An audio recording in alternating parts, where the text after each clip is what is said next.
Méditation du 2 août. L'héritage. Vous savez ce qui est arrivé dans toute la Judée. Après avoir commencé en Galilée, à la suite du baptême que Jean a prêché, comment Dieu a oint d'Esprit Saint et de puissance Jésus de Nazareth, qui allait de lieu en lieu en faisant le bien et en guérissant tous ceux qui étaient sous l'oppression du diable, car Dieu était avec lui. Acte 10, versets 37 et 38. Si vous deviez résumer en une trentaine de mots l'œuvre réalisée par Jésus parmi nous en marchant sur les chemins poussiéreux de Palestine, que diriez-vous? Les paroles de Pierre dans notre texte aujourd'hui nous font ce résumé. Que dit l'apôtre aux personnes rassemblées de la maison de Corneille? Le centurion romain? Fondamentalement, trois choses. Une, que Jésus a été oint par la puissance de l'Esprit Saint. Deux, qu'il a utilisé ce pouvoir non pour son propre profit, mais pour faire du bien aux nécessiteux. Et trois, que toute cette bénédiction a été possible parce que Dieu était avec lui.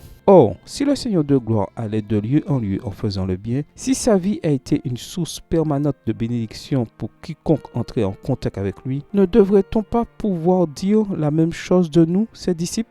Pouvons-nous imaginer tout le bien qui se produirait si nous permettons à l'Esprit Saint de demeurer dans notre cœur? Et si, comme Jésus, la présence divine nous accompagnait partout? Cela est bien illustré par un récit de Philippe Keller. Il écrit qu'il reçut chez lui la visite de deux amis qui se rendaient en Orient pour assister à un mariage. Après quelques soirées inoubliables, ils demandèrent à Philippe de les accompagner et celui-ci accepta avec plaisir. Après plusieurs jours de voyage, l'un d'eux s'aperçut qu'il avait perdu son chapeau. Il demanda alors à Philippe de bien vouloir contacter sa femme pour qu'elle regarde si le chapeau perdu n'était pas chez eux. La réponse de sa femme, dit Philippe, est inoubliable. J'ai cherché partout, je n'ai vu aucune trace de chapeau, a-t-elle dit. La seule chose que ces deux hommes ont laissé dans cette maison quand ils sont partis est une grande bénédiction. Il est difficile de lire ce récit et de ne pas se demander, qu'est-ce que je laisse derrière moi après avoir visité un foyer, après avoir quitté mon lieu de travail et à une échelle encore plus grande? Quel héritage laisserai-je après avoir traversé ce monde?